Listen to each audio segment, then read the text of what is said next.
Ela entrou na igreja, com o filho doente nos braços. O que o padre descobriu mudaria sua vida para sempre. Nossas histórias têm viajado longe. De onde você está assistindo hoje? Compartilhe com a gente nos comentários. O ar dentro da Igreja São Bento era quente e pesado naquele domingo de março. O calor da manhã de São Paulo parecia se concentrar sob o teto alto, misturando-se ao cheiro de incenso e de madeira antiga. Os bancos estavam todos ocupados por fiéis bem vestidos, homens com seus melhores ternos e mulheres com joias discretas que brilhavam suavemente na luz que entrava pelos vitrais coloridos. Eram 10 horas, o horário da missa mais importante do dia, a missa celebrada pelo padre Teodoro Villarreal. Do púlpito, sua voz soava calma e firme, envolvendo a congregação com palavras sobre a beleza do perdão. Perdoar não é esquecer a dor, dizia ele, com os olhos castanhos percorrendo os rostos atentos. É escolher não deixar que essa dor defina quem nós somos. É dar a si mesmo e ao outro uma segunda chance de recomeçar, de encontrar a paz que Deus nos promete. Muitos na multidão balançavam a cabeça, tocados por sua sabedoria. Teodoro tinha esse dom. Ele conseguia transformar as escrituras em conselhos que pareciam falar diretamente à alma de cada um. Foi nesse exato momento, enquanto a palavra paz ainda parecia flutuar no ar, que as pesadas portas de carvalho no fundo da igreja se abriram. O rangido alto e prolongado se espalhou pela nave, quebrando a atmosfera de reverência. Todas as cabeças se viraram para a entrada. Teodoro interrompeu seu sermão, a curiosidade aparecendo em seu rosto. Uma mulher magra estava parada ali, recortada contra a luz forte da rua. Usava um uniforme azul e desbotado de faxineira, e seu corpo tremia visivelmente. Em seus braços, ela carregava uma criança pequena que parecia totalmente sem vida. Ela deu alguns passos para dentro, cambaleando como se suas pernas fossem ceder a qualquer momento. Seus cabelos estavam bagunçados, presos de qualquer jeito, e seu rosto estava manchado de lágrimas secas e novas. O menino em seu colo, que devia ter uns 5 anos de idade, estava pálido como uma folha de papel. Sua pequena boca estava entreaberta e sua respiração era um som fraco e difícil de ouvir. Por favor. A voz da mulher saiu rouca, um sussurro desesperado que mesmo assim cortou o silêncio completo da igreja. Meu filho, ele está morrendo. Alguém me ajuda, por favor. Ninguém se mexeu. O choque da cena parecia ter congelado a todos em seus lugares. Murmúrios baixos começaram a surgir. Quem é ela? Uma senhora perguntou. Meu Deus, que tragédia! Comentou um homem, ajeitando a gravata sem saber o que fazer. Teodoro não pensou. Seus pés se moveram por conta própria. Desceu os degraus do púlpito com uma urgência que não sentia há anos, seu coração batendo forte. Seu primeiro instinto foi o de um padre, oferecer ajuda, conforto, uma bênção. Ele caminhou pelo corredor central, seu olhar fixo na figura frágil que parecia prestes a desmoronar. Quanto mais se aproximava, mais um sentimento estranho crescia dentro dele. Havia algo de familiar naquele rosto, na forma como ela segurava a criança com uma força desesperada, no jeito como seus ombros caíam de cansaço. Ele parou a poucos metros dela, e então seus olhos encontraram os dela. O mundo de Teodoro parou de girar. O ar ficou preso em seus pulmões. Não podia ser. Era Amélia, a mulher que ele amou com toda a força de sua juventude. A mulher que ele abandonou de forma cruel há 6 longos anos, antes de se esconder atrás daquela batina. Ela estava mais magra, com olheiras profundas que contavam histórias de noites sem dormir e de muito sofrimento. Mas os olhos, aqueles olhos verdes que um dia brilharam de amor por ele, ainda eram os mesmos. Agora, eles estavam cheios de um pânico que o atingiu com uma força imensa. Ele olhou para o menino. Automaticamente, seu olhar procurou por alguma semelhança. e encontrou. O cabelo era escuro e liso como o de Amélia, mas os olhos eram castanhos, exatamente como os seus, e no queixo pequeno e pálido, quase imperceptível, havia uma pequena covinha. A mesma covinha que Teodoro via no espelho todas as manhãs, a mesma que seu avô costumava ter. Um calafrio percorreu sua espinha. 6 anos. O menino tinha cerca de 5. As contas se formaram em sua mente, trazendo uma verdade impossível e terrível. Diante de toda a sua congregação, diante do mundo que ele construiu com tanto cuidado, estava o segredo que ele nem sabia que existia. Para as centenas de pessoas que o observavam naquele corredor de igreja, Teodoro Villarreal era a personificação da calma e da autoridade moral. Aos 35 anos, ele não era apenas um padre, era uma instituição na alta sociedade de São Paulo. O homem que agora estava paralisado diante de uma faxineira desesperada era o mesmo que aconselhava senadores em jantares privados. O mesmo cuja presença era disputada em eventos de caridade que arrecadavam milhões. Sua batina estava sempre impecável, seu sorriso era sereno e suas homilias, como a que fora interrompida, eram famosas por fazer até os empresários mais duros sentirem o coração amolecer. Ele era um símbolo de prestígio e retidão. Sua história era conhecida e admirada por todos. Teodoro, o jovem de família boa que, no auge de sua juventude, recebeu um chamado divino. Ele contava com uma humildade bem ensaiada que Deus havia falado com ele, mostrando que seu caminho não estava nos prazeres do mundo, mas no serviço a ele.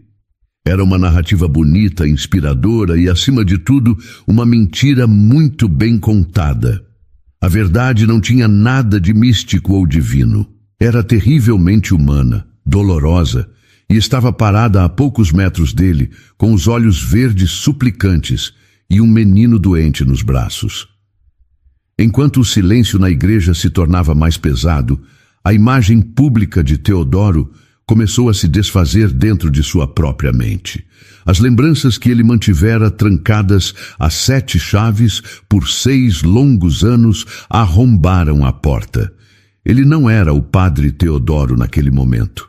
Ele era apenas Theo, e diante dele estava Lia, como ele a chamava. A visão dela, tão frágil e quebrada, trouxe de volta a imagem da Amélia que ele conheceu. A jovem cheia de vida que ria de suas piadas bobas, a estudante de cursinho que sonhava em ser professora e que o olhava como se ele fosse o centro do universo. Ele podia quase sentir o cheiro do cabelo dela depois da chuva e o calor da sua mão segurando a dele enquanto caminhavam pelo Parque Ibirapuera. Uma conversa de uma noite qualquer voltou à sua mente com uma clareza que o machucou. "Você promete que não vai me deixar?" Ela havia perguntado, com a cabeça deitada em seu peito, enquanto olhavam as estrelas. "Nunca", ele respondeu, beijando o topo de sua cabeça. "Não existe nada neste mundo que seja forte o suficiente para nos separar. Eu prometo, Lia." A promessa quebrada pesava em sua alma. Ele a havia abandonado. Pior, ele a havia humilhado e usado o nome de Deus como desculpa para sua própria fraqueza, para sua covardia. E agora, o fruto daquele amor, a consequência de suas escolhas estava ali, lutando para respirar. O menino tinha seus olhos. A realidade daquela covinha no queixo do garoto era uma prova viva de seu pecado, um segredo que Amélia carregou sozinha por todos esses anos. A multidão começou a se agitar, os murmúrios aumentaram. "O que o padre está esperando?" Alguém perguntou em voz alta. "A mulher precisa de ajuda." Eles não entendiam. Eles viam um padre hesitando diante de uma emergência.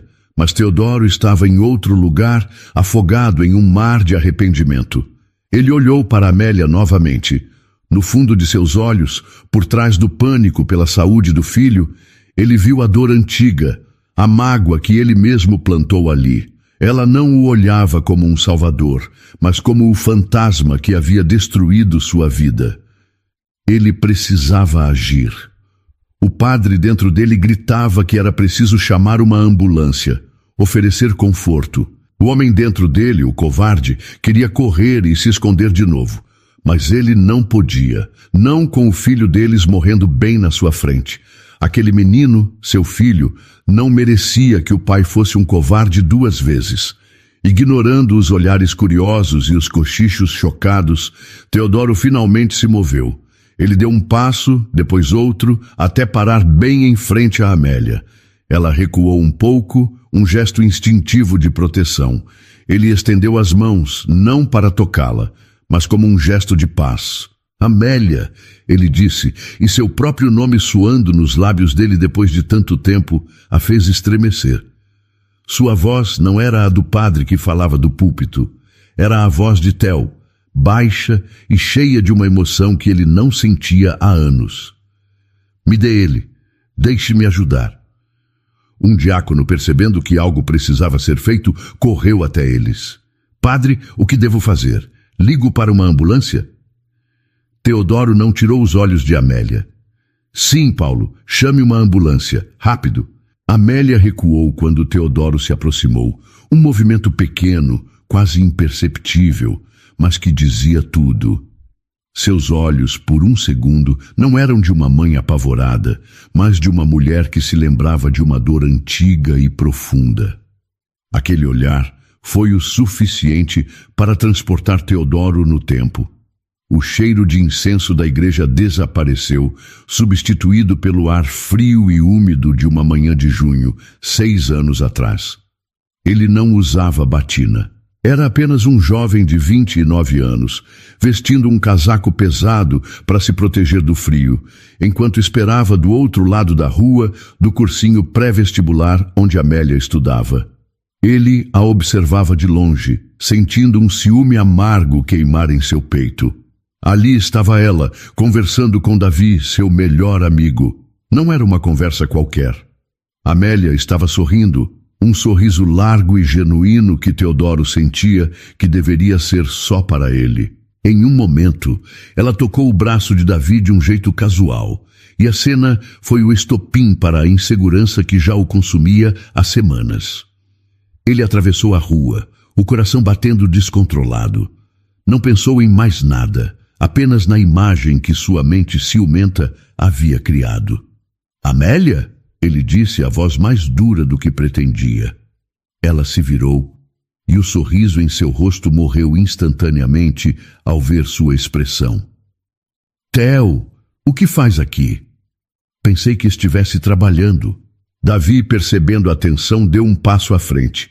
E aí, Theo, tudo bem? A gente só estava conversando. Eu não falei com você, Davi, Teodoro respondeu, sem sequer olhar para o amigo. Seus olhos estavam fixos em Amélia. O que está acontecendo aqui? Posso saber qual é o assunto tão animado? Amélia ficou confusa. Como assim? Davi só estava me ajudando com uma coisa de matemática. Eu estava contando uma novidade para ele. Uma novidade. Ele repetiu a palavra com desprezo. Imagino que sim. Vocês pareciam bem íntimos para quem está falando de matemática. O rosto de Amélia ficou vermelho, mas não de vergonha, e sim de incredulidade e mágoa. Outros estudantes começaram a parar para observar a cena. Teodoro, o que deu em você? Pare com isso. Ela pediu, a voz baixa e trêmula. Você está fazendo um escândalo na frente de todo mundo. Mas ele não conseguia parar. Era como se todo o conflito que sentia entre sua fé e seu amor por ela tivesse encontrado uma válvula de escape. Ele precisava de uma desculpa para fugir, e seu ciúme a entregou de bandeja. Eu estou fazendo um escândalo?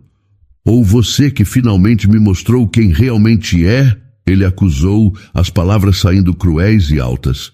Sabe de uma coisa, Amélia? Acho que você me deu o sinal que eu precisava. Deus está me mostrando que meu caminho é outro, um caminho longe de mentiras e de quem não merece minha confiança. As lágrimas brotaram nos olhos dela. Que sinal? Do que você está falando? Eu te amo, Theo. Não, você não ama, ele disse, dando um passo para trás. Você só me usou, mas acabou, estou fora. Ele se virou, ignorando a voz de Davi que gritava: Cara, você enlouqueceu? Volte aqui. Ele ignorou o som do choro de Amélia e o chamado desesperado dela. Theo, por favor, espera! Me escuta! Ela gritou, tentando correr atrás dele. Ele apenas andou mais rápido, atravessou a rua sem olhar para trás e desapareceu na multidão. Ele a deixou ali, parada no meio da calçada, chorando sob os olhares curiosos e penalizados de dezenas de estranhos. O que Teodoro não sabia, o que sua raiva cega o impediu de ver, era o que Amélia estava contando a Davi com tanta alegria momentos antes.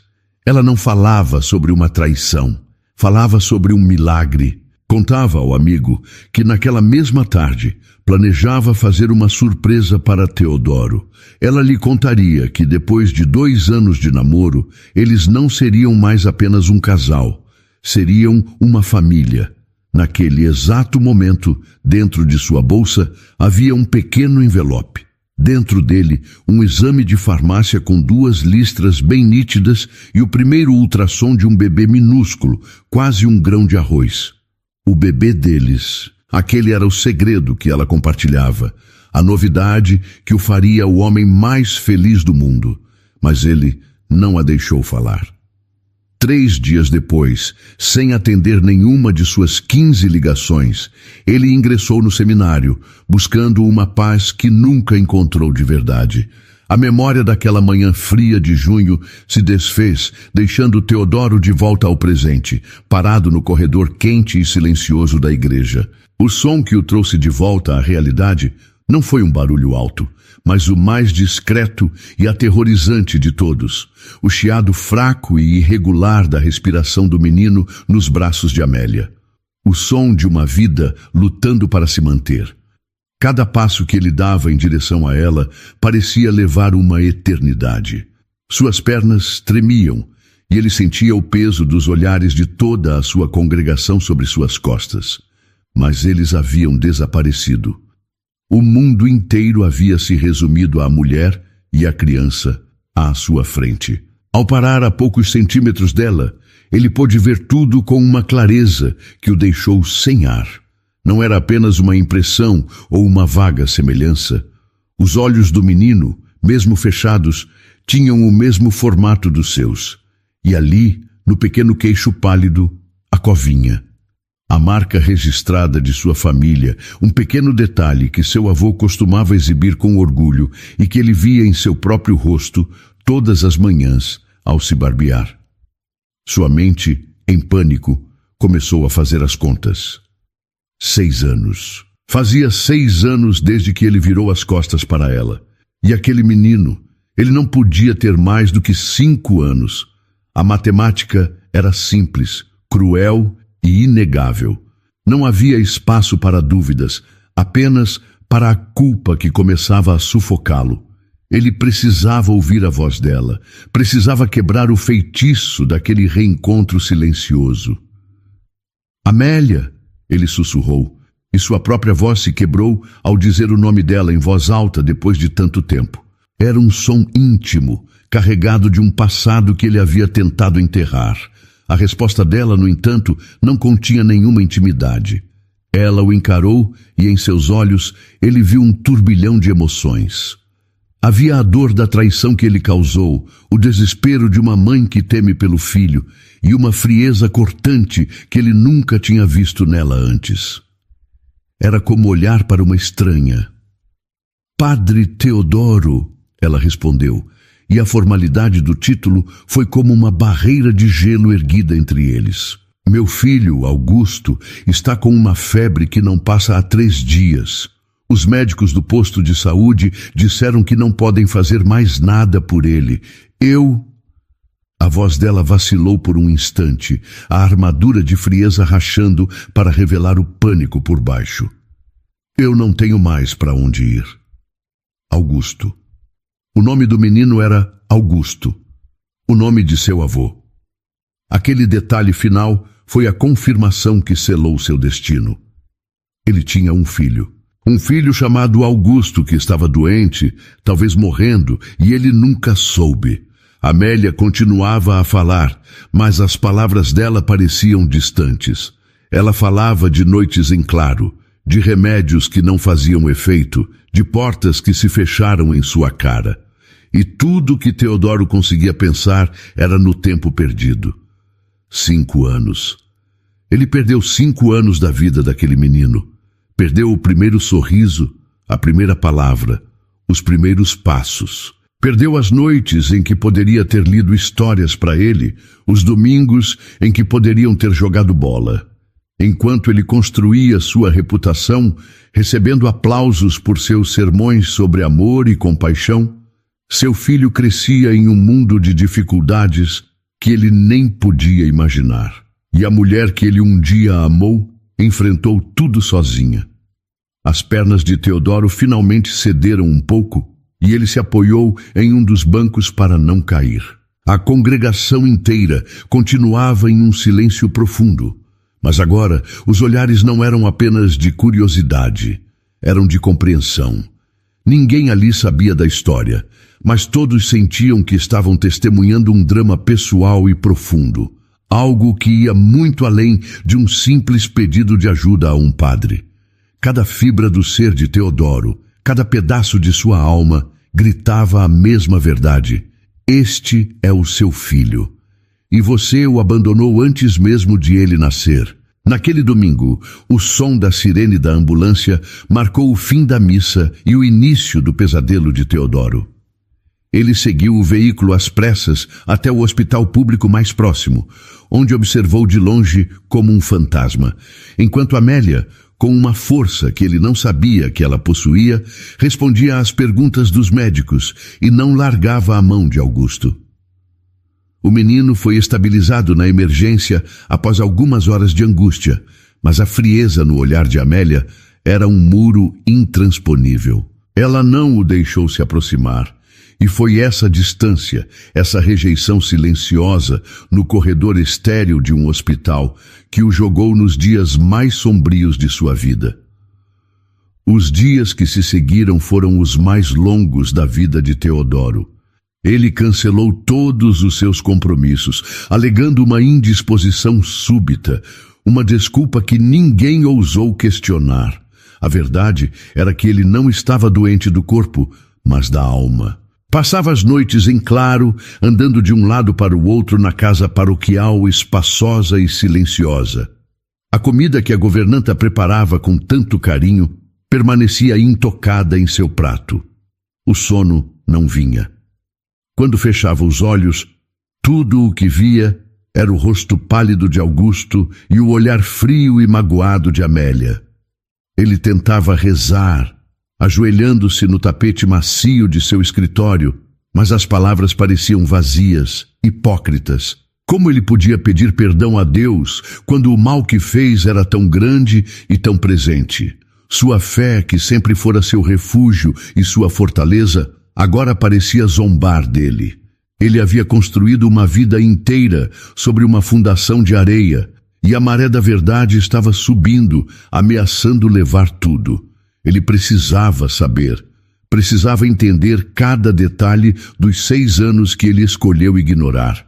Sua investigação começou de forma discreta, quase covarde. Ele usou a única ferramenta que tinha, sua influência. Na terça-feira, durante o café da manhã com as senhoras do comitê de caridade da paróquia, ele tocou no assunto com uma calma que não sentia. Fiquei muito comovido com a situação daquela jovem no domingo, ele disse, mexendo o açúcar em seu café. Amélia Serafina, se não me engano, alguma das senhoras a conhece, gostaria de saber como podemos ajudar. Dona Elvira, uma viúva cujas informações eram mais precisas que as do jornal da cidade, ajeitou seus óculos. Ah, Padre Teodoro, uma história muito triste. Ela trabalha como faxineira para a Lúcia Meireles, do nosso grupo de oração. Uma moça muito reservada, quase não fala. Reservada? Teodoro perguntou, mantendo a voz neutra. Sim, outra senhora, Dona Beatriz, acrescentou. É estranho, sabe? Ela é jovem, bonita, mas vive para aquele menino. Nunca a vimos com um namorado, nem mesmo com um amigo. É sempre da casa para o trabalho, do trabalho para casa. Parece que tem medo de confiar nas pessoas. A Lúcia me contou uma vez que a vida dela foi muito difícil, continuou Dona Elvira, baixando a voz como se contasse um segredo. O pai, um homem muito rígido, a expulsou de casa quando ela engravidou. Imagine só, que crueldade! A coitada teve que abandonar os estudos e se virar sozinha. Cada palavra era uma peça de um quebra-cabeça que Teodoro não queria montar. Expulsa de casa, sozinha, com medo de confiar nas pessoas. Ele se lembrava do pai de Amélia, um homem severo que nunca aprovou o namoro deles. Ele podia imaginar perfeitamente a cena. A filha confessando a gravidez e sendo colocada na rua sem nada. Naquela tarde, movido por uma necessidade que não conseguia controlar, ele dirigiu até a Vila Madalena, até o endereço que conseguiu com a secretária da paróquia. Ele não saiu do carro. Apenas ficou parado do outro lado da rua, olhando para a casa onde Lúcia Meireles morava. Nos fundos havia uma pequena edícula, um quartinho com uma janela minúscula. Era ali. Ele imaginou Amélia chegando tarde da noite, o corpo doendo depois de limpar 3 casas diferentes, subindo os degraus para aquele pequeno cômodo e encontrando seu filho, o único motivo de sua luta. A verdade final se montou em sua mente, clara e brutal. As senhoras da igreja, com suas fofocas inocentes, haviam confirmado o que ele já sabia em seu coração. Amélia nunca esteve com outro homem. Davi era apenas um amigo. A traição nunca existiu, exceto em sua própria cabeça insegura. Ele não destruiu apenas um relacionamento. Ele destruiu o futuro de Amélia, a segurança dela, a família dela. Ele a condenou a uma vida de solidão e sofrimento por causa de seu orgulho. Aquele entendimento não veio com gritos ou lágrimas, mas com um vazio gelado que se instalou em seu peito, um lugar tão oco que nem mesmo a fé poderia preencher. Uma semana se passou. Para Teodoro, foram 7 dias de tormento e reflexão, alimentados pelas verdades dolorosas que ele havia desenterrado. O vazio em seu peito, no entanto, começou a ser preenchido por algo novo, uma resolução. Saber a verdade não era o suficiente. Ele precisava agir. Descobriu com a paroquiana Lúcia Meireles o horário em que Amélia estaria trabalhando em sua casa. E com o coração pesado, dirigiu até a mansão no Morumbi. O contraste entre os muros altos e jardins bem cuidados e a vida de dificuldades que Amélia levava era uma imagem clara de sua falha. Ele encontrou a porta da cozinha aberta e entrou em silêncio. A casa estava quieta. Na sala de estar, viu Augusto dormindo em um sofá de couro branco coberto por uma manta. O menino ainda estava pálido, mas parecia respirar com mais tranquilidade. Teodoro sentiu um aperto no peito, uma vontade imensa e dolorosa de se aproximar, de tocar o rosto de seu filho, mas não tinha esse direito. Seguiu o som baixo de água e encontrou Amélia. Ela estava de joelhos no chão de mármore de um banheiro enorme, esfregando os azulejos com uma força que parecia vir da raiva. Ele ficou parado na porta, o chapéu nas mãos, sentindo-se um intruso. Amélia, nós precisamos conversar, ele disse, a voz quase um sussurro. Ela parou o que estava fazendo, mas não se virou. Não temos nada para conversar, padre, respondeu, a voz fria e cansada. Fui à sua igreja por desespero, só isso. Agradeço a preocupação, mas pode ir embora. A formalidade com que ela o tratava era uma barreira, mas ele sabia que precisava atravessá-la. Deu um passo para dentro do banheiro. Eu sei que não tenho o direito de te pedir nada, mas eu preciso saber a verdade. Ele é meu filho, não é? O silêncio que se seguiu foi pesado. O único som era o de uma gota de água caindo da torneira. Lentamente, Amélia se levantou. Ela enxugou as mãos vermelhas e ásperas no pano de chão, um gesto de resignação, e finalmente o encarou. Havia um sorriso amargo em seus lábios. Agora? Ela perguntou. a voz carregada de um desprezo que o feriu profundamente. Depois de 6 anos, agora você quer saber? Ele não conseguiu responder, apenas a observou enquanto ela continuava. Eu tentei te ligar 15 vezes, Teodoro. 15! Seu celular só dava desligado. Depois de uma semana, juntei o pouco dinheiro que tinha e peguei um ônibus até o seminário. Fui barrada na porta como uma qualquer. Um padre velho me disse que você tinha feito um voto de silêncio e pedido para não receber nenhuma visita de mulheres. Ela fez uma pausa e sua voz tremeu de raiva. Ele me disse que você estava se purificando sua alma. Que alma, Teodoro? A alma do homem que foge de suas responsabilidades. As palavras dela eram a mais pura verdade, e ele as recebeu sem se defender. Ele merecia cada uma delas. Amélia olhou na direção da sala, para o sofá onde o filho dormia. Enquanto você purificava sua alma, eu estava sendo expulsa de casa, procurando emprego com uma barriga de grávida, dormindo em abrigos. Enquanto você recebia elogios por sua devoção, eu passava noites em claro, com um bebê chorando de cólica, sem ter R$1 para comprar o remédio. Ela voltou a olhá-lo, as lágrimas que segurou por tanto tempo finalmente escorrendo por seu rosto. Ele tem uma doença rara no sangue, Teodoro. Os médicos do hospital público fizeram o que podiam, mas disseram que o tratamento de verdade só existe na rede particular. Eles querem R$80 mil. 80 mil. Só para começar os exames e a primeira fase. Você acha que uma faxineira tem R$80 mil, padre? A pergunta final, o título, padre, usado daquela forma, o deixou sem chão. R$80 mil. Aquele número representava o preço de seu silêncio, o custo de sua covardia, e enquanto olhava para o rosto sofrido de Amélia, ele soube que nenhuma oração, nenhum sermão, nenhuma penitência poderia pagar aquela dívida. O número que Amélia jogou aos pés de Teodoro, R$80 mil, não o paralisou. Pelo contrário, acendeu dentro dele uma chama de propósito que ele não sentia há anos. Naquela noite, em seu escritório silencioso, ele entendeu que sua fé estava sendo verdadeiramente testada. Não era um teste teológico, encontrado em livros antigos, mas um teste de humanidade. Ele havia falhado como homem antes de se tornar padre, e agora, para salvar seu filho, precisava ser os dois. A oração não traria a cura para Augusto. A ação, sim. Pela primeira vez em 6 anos, ele usou a influência que seu título lhe conferia, não para a igreja, mas para uma causa desesperadamente pessoal. Ele abriu sua agenda, um pequeno livro de couro com os nomes mais poderosos de São Paulo, e começou a ligar. O primeiro telefonema foi para o Dr. Armando Monteiro, um dos cardiologistas mais renomados do país e um frequentador assíduo de suas missas.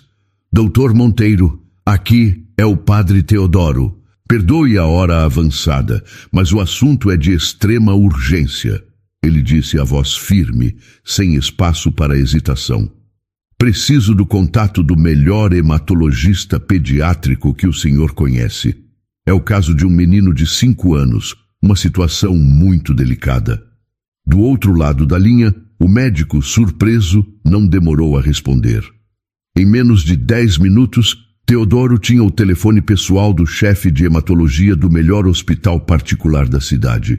Ele ligou em seguida, apresentando-se e explicando a situação com uma clareza que impressionou o especialista, que concordou em ver o menino na manhã seguinte, abrindo um espaço em sua agenda lotada. Secretamente, Teodoro moveu montanhas naquela noite, usando sua reputação como uma chave para abrir portas que sempre estiveram fechadas para Amélia. O desafio seguinte era ela. Ele a procurou no dia seguinte, na saída de um de seus trabalhos. Ela o viu e seu rosto se fechou. Consegui uma consulta para o Augusto hoje de manhã, ele disse, antes que ela pudesse mandá-lo embora. Com o doutor Alencar, o melhor especialista da cidade. Eu levo vocês. Amélia cruzou os braços, a desconfiança em seus olhos. Eu não quero a sua caridade, padre. Não é caridade, Amélia. É responsabilidade. A minha responsabilidade. Ele insistiu, a voz baixa e séria. Eu sei que você me odeia e tem todo o direito. Mas não pense em mim agora. Pense nele. Por favor, faça isso pelo Augusto. Ela o encarou por um longo momento, uma batalha silenciosa acontecendo dentro dela. Por fim, sem dizer uma palavra, ela concordou. A diferença entre o hospital público e a clínica particular era imensa. Não havia filas. O ambiente era calmo e o Dr. Alencar os tratou com uma atenção e um cuidado que Amélia nunca havia recebido. Ele examinou Augusto por quase 1 hora, fez perguntas detalhadas e, pela primeira vez, Amélia sentiu um fio de esperança. Teodoro ficou em um canto da sala, observando tudo em silêncio, sentindo-se ao mesmo tempo o causador de todo aquele sofrimento e o único que poderia começar a aliviá-lo. Com a influência de Teodoro, os exames que levariam semanas saíram em 2 dias. O diagnóstico foi confirmado, uma doença hematológica rara, mas tratável.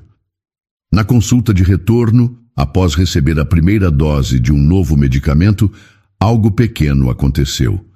Augusto, que mal se movia há dias, olhou para um móbile colorido na sala do médico e deu um sorriso fraco. Foi a coisa mais bonita que Teodoro já viu em toda a sua vida. Aquele pequeno sorriso quebrou algo dentro de Amélia. A muralha de sua raiva não desabou, mas uma pequena fresta se abriu. Mais tarde, enquanto Teodoro os deixava na porta da casa onde ela trabalhava, ela falou. Obrigada, disse ela sem olhá-lo. A palavra soou estranha, relutante. Ela fez uma pausa e então acrescentou, a voz firme para que não houvesse mal-entendido. Mas que fique claro, eu estou aceitando isso pelo meu filho, só pelo meu filho. Teodoro olhou para ela, para a força e a dignidade naquela mulher que ele havia quebrado, e sentiu admiração. Eu entendo, ele respondeu. Por enquanto, saber que estava fazendo a coisa certa era o suficiente. As semanas que se seguiram transformaram a rotina de Teodoro. Ele se tornou uma presença constante e discreta na vida de Augusto. Levava-o às consultas, esperava por horas nos corredores do hospital e, às vezes, lia histórias para o menino enquanto ele recebia a medicação. Amélia permitia, mantendo sempre uma distância segura, uma muralha de silêncio que Teodoro não ousava tentar transpor. Ele sabia que pagar por tratamentos e dedicar seu tempo era o mínimo, a parte fácil. A verdadeira penitência, a que sua alma exigia, ainda estava por vir. E ele sabia exatamente onde e quando a faria. O domingo chegou e a igreja São Bento estava mais cheia. As famílias exibiam suas melhores roupas. O cheiro de lírios brancos enchia o ar e o coro cantava hinos de ressurreição e esperança. A convite de Teodoro, Amélia e Augusto estavam lá, sentados no último banco, quase escondidos perto da porta. Ela viera contra a vontade, mas ele insistiu, dizendo que era importante para o futuro de Augusto.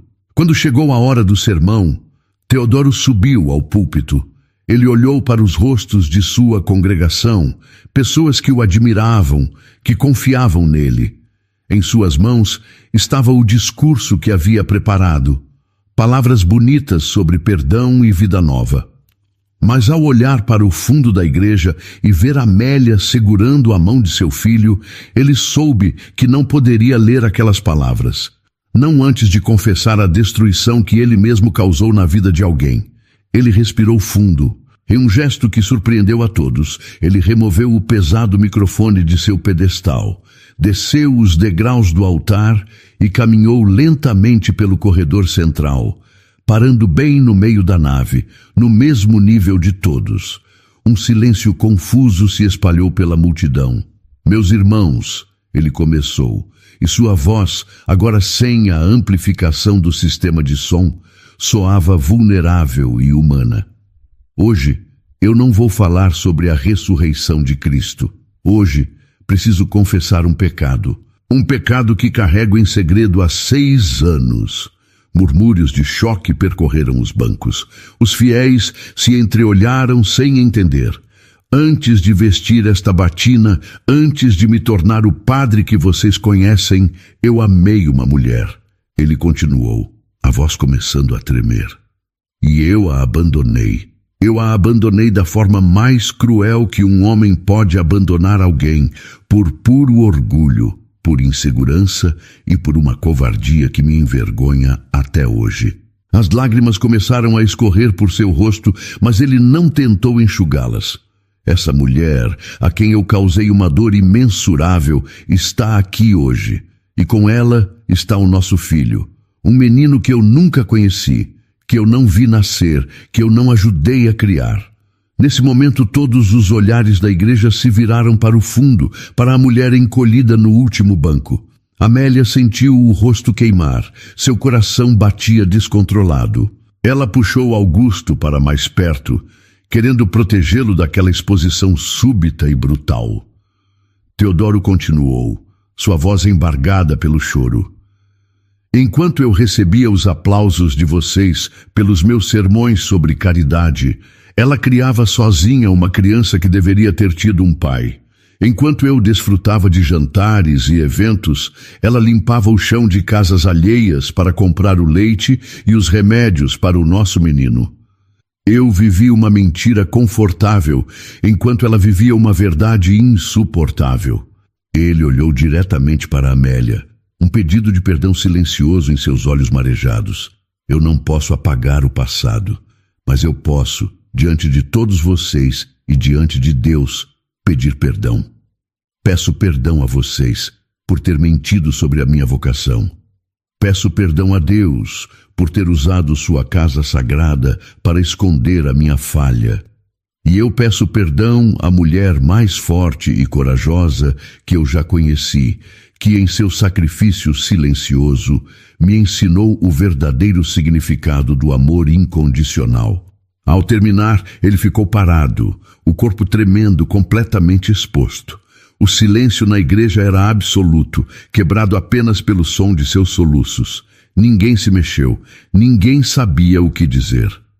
Em um banco, no meio da multidão, um jovem abaixou o celular com que havia gravado tudo, o rosto também marcado pela emoção. Teodoro havia confessado seu pecado e, naquele instante, incendiado a vida que construiu, sem ter a menor ideia do que nasceria daquelas cinzas. A confissão de Teodoro no domingo de Páscoa teve consequências imediatas e avassaladoras. Como ele previra, o vídeo gravado por um paroquiano se espalhou pela internet com uma velocidade impressionante. Em menos de 24 horas, a história do padre que confessou seu pecado para salvar o filho estava em todos os portais de notícias. O escândalo foi imenso, mas algo inesperado aconteceu. A grande maioria das pessoas não reagiu com julgamento, mas com compaixão. Doações começaram a chegar de todos os cantos do Brasil, uma corrente de solidariedade que garantiu que Augusto tivesse acesso ao melhor tratamento que o dinheiro poderia pagar. Com os recursos necessários, a recuperação do menino foi notável. Aos poucos, a palidez em seu rosto deu lugar a um tom mais corado, e a energia infantil que a doença havia roubado começou a voltar. Mas a cura de Augusto foi apenas o começo de um processo muito mais longo e delicado. Teodoro sabia que não bastava pagar as contas do hospital. Ele precisava estar presente, e assim ele fez. Ele não deixou Amélia enfrentar mais nada sozinha. Estava lá em cada consulta, em cada sessão de tratamento, em cada noite em que a febre de Augusto subia um pouco e o pânico ameaçava tomar conta de Amélia. Ele aprendeu a navegar pela burocracia dos hospitais, a entender os nomes complicados dos remédios e, mais importante, aprendeu as pequenas coisas sobre seu filho. Descobriu que Augusto adorava carrinhos azuis, que tinha medo do escuro e que seu desenho preferido era sobre um cão patrulheiro. Teodoro se agarrava a esses pequenos detalhes, pequenos tijolos com os quais tentava construir uma ponte sobre o abismo de 6 anos que o separava de seu filho. Amélia, no entanto, mantinha seu coração trancado. Ela aceitava a ajuda, via a dedicação dele, mas a dor do abandono era uma ferida profunda demais para cicatrizar tão rápido. Ela era educada, mas distante, tratando-o com a formalidade de um benfeitor, não como o pai de seu filho. A médica disse que os exames dele melhoraram muito. Teodoro comentou um dia, enquanto esperavam na recepção da clínica. É uma ótima notícia. Sim, é, ela respondeu, os olhos fixos em um ponto na parede. Obrigada pela ajuda com tudo isso. Augusto precisa de estabilidade agora. Essa rotina tem sido boa para ele. A mensagem era clara. Tudo aquilo era por Augusto, não por eles. Teodoro aprendeu a aceitar essa condição.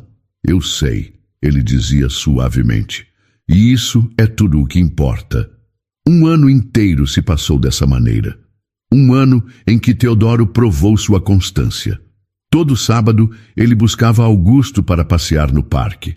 Com uma paciência que ele não sabia que possuía, ensinou o menino a chutar uma bola, a empinar pipa, a não ter medo do balanço. E Amélia observava de longe, seu rosto uma tela em branco, indecifrável. A experiência de quase perder um filho e o processo de lentamente conhecê-lo mudou o Teodoro de uma forma que 6 anos no seminário não conseguiram. Ele olhava para sua batina e se sentia um impostor. Sua vocação não nascera de um chamado divino, mas de uma fuga. Ele fugiu da responsabilidade de ser pai, de ser um parceiro. E agora tudo o que ele mais queria era aquilo que havia abandonado. Após meses de oração e reflexão profunda, ele tomou uma decisão que abalaria novamente a comunidade. Em uma manhã de terça-feira, ele se sentou diante de seu bispo, um homem mais velho que sempre o tivera em alta estima. Meu senhor, Teodoro começou, as mãos firmes sobre os joelhos, eu vim pedir meu afastamento definitivo da igreja. O bispo o olhou com surpresa e tristeza. Você tem certeza, meu filho? Sua comunidade o ama. Eu descobri qual é a minha verdadeira comunidade e minha verdadeira vocação. Teodoro respondeu com uma paz que não sentia há muito tempo. É ser pai para o meu filho. É tentar reconstruir a família que eu mesmo destruí. E eu não posso fazer isso de verdade vestindo este colarinho. A notícia de seu afastamento gerou novas manchetes, mas Teodoro não se importou. Pela primeira vez, ele não estava fugindo de algo, mas correndo em direção a alguma coisa. Uma segunda chance. 2 anos se passaram desde a confissão que mudou tudo. 2 anos em que Teodoro e Amélia, separadamente e juntos, trabalharam para construir uma nova vida sobre as cinzas da antiga. Fiel à sua decisão, Teodoro oficializou seu afastamento da igreja. Ele não era mais o padre Teodoro, o homem do púlpito. Era apenas Teodoro, um homem tentando acertar as contas com seu passado. Encontrou trabalho como coordenador de projetos sociais em uma organização não governamental chamada Recomeçar, que ajudava famílias carentes na periferia. Ali, sua habilidade de mobilizar pessoas e sua compaixão encontraram um novo propósito, um propósito mais real e concreto. Para as pessoas que ele ajudava, sua história não era um escândalo, mas um exemplo. Ele era o homem que largou tudo para salvar seu filho, um lembrete vivo de que nunca é tarde para fazer a coisa certa. Enquanto ele se reerguia, Amélia florescia. Com a estabilidade financeira garantida pelas doações, e mais importante, com a paz de espírito de ver seu filho saudável e seguro, ela finalmente realizou o sonho que fora forçada a abandonar. Aos 28 anos, com Augusto ao seu lado na plateia, ela subiu ao palco para receber seu diploma em pedagogia pela Universidade de São Paulo. A festa de formatura foi um evento simples em um salão alugado, cheio de amigos e da alegria genuína de uma vitória conquistada com muita luta. E para a surpresa de Teodoro, ele foi convidado.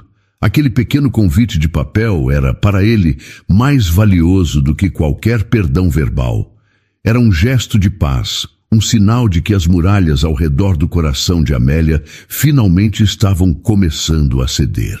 Ele a observou de longe por um tempo, conversando e rindo com seus colegas de turma. Ela parecia outra mulher. Não a figura frágil que entrou em sua igreja, nem a jovem magoada que ele destruiu, mas uma mulher completa, forte e radiante em seu vestido. Em um momento, ela o encontrou com o olhar através do salão e fez um pequeno sinal para que ele a encontrasse do lado de fora. O ar da noite estava fresco. Eles ficaram em silêncio por um instante, apenas observando o movimento. "Estou tão orgulhoso de você, Amélia", ele disse, a voz cheia de uma sinceridade que não deixava espaço para dúvidas. Ela sorriu, um sorriso pequeno, mas verdadeiro. Abriu a bolsa e tirou uma fotografia. Nela, Augusto, agora com 7 anos, sorria para a câmera no parquinho de sua nova escola. "Eu queria te dar isso", ela disse, entregando a foto a ele, "e te agradecer." "Você não precisa me agradecer por nada", ele respondeu, olhando para a imagem de seu filho feliz. "Preciso sim", ela insistiu, a voz suave. "Obrigada por não ter desistido de nós, mesmo quando eu te afastava. Teria sido muito mais fácil fugir de novo, depois de tudo." Os olhos de Teodoro se encheram de lágrimas. "Fugir foi o maior erro da minha vida, e passei cada dia dos últimos anos tentando consertá-lo. Obrigado você, Amélia, por me dar uma segunda chance de ser o pai que o Augusto merece e o homem que eu deveria ter sido desde o início." Nesse exato momento, a porta do salão se abriu e Augusto saiu correndo, o rosto iluminado de alegria. Ele correu diretamente para Teodoro e o abraçou pelas pernas. "Pai!" ele disse, com a naturalidade de quem sempre usou aquela palavra. "A mamãe disse que você vai me buscar na escola amanhã."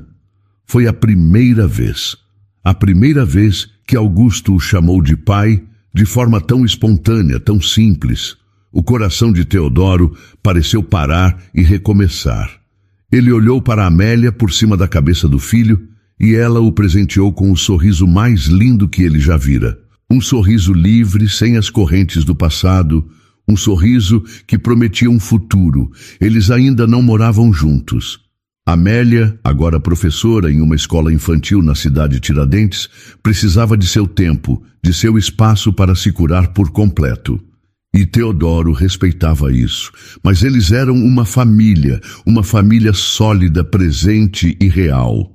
Todo fim de semana ele buscava Augusto para os seus passeios, para jogos de futebol e conversas sobre a vida. Não era o conto de fadas que sonharam na juventude, mas era algo mais forte. Era um recomeço que eles construíram com trabalho duro, respeito e um perdão conquistado dia após dia. E eles sabiam que o amor verdadeiro não era sobre grandes promessas, mas sobre o ato silencioso e constante de estar presente, de assumir os erros e de construir tijolo por tijolo um futuro em que todos tivessem o direito de ser felizes. Para toda mulher que já teve o coração ferido pela dor do abandono, por uma responsabilidade tão pesada que a fez acreditar que estava para sempre sozinha e que nunca mais seria capaz de confiar e amar. Para todo homem que, do alto de um pedestal de respeito e admiração, percebeu que sentia um vazio na alma, uma solidão tão profunda que o fez duvidar do propósito de todas as suas conquistas. Para você que, para se proteger, construiu muralhas ao redor de si, sejam elas de força e desconfiança, forjadas na dor, ou de títulos e distanciamento, nascidas do medo e do arrependimento. A história de Amélia e Teodoro nos mostra uma das verdades mais difíceis e, ao mesmo tempo, mais redentoras da vida. Às vezes, a nossa maior chance de cura e de um novo começo pode vir do lugar que mais tememos. Pode vir da memória de um erro antigo ou do rosto pálido de uma criança que nos obriga a enfrentar a verdade. Ela nos ensina que seguir em frente não é esquecer a ferida, mas sim decidir que a cicatriz não vai mais governar o nosso futuro. É ter a coragem de olhar para o passado, reconhecer a devastação que ele causou e ainda assim escolher dar um passo em direção à responsabilidade, à reparação e, finalmente, à esperança. E nos mostra, acima de tudo, que as pessoas não são definidas por suas vestes ou por seus erros, mas sim pelas escolhas que fazem para consertá-los. Um homem pode, sim, renunciar a uma vida inteira de aplausos e reverência para honrar o filho que nunca conheceu e nesse gesto de presença silenciosa no banco de um hospital ou no pátio de uma escola, encontrar seu verdadeiro valor e sua humanidade. Que esta história seja um lembrete de que um coração bom, mesmo que quebrado pela culpa ou pela decepção, ainda possui uma capacidade infinita de amar.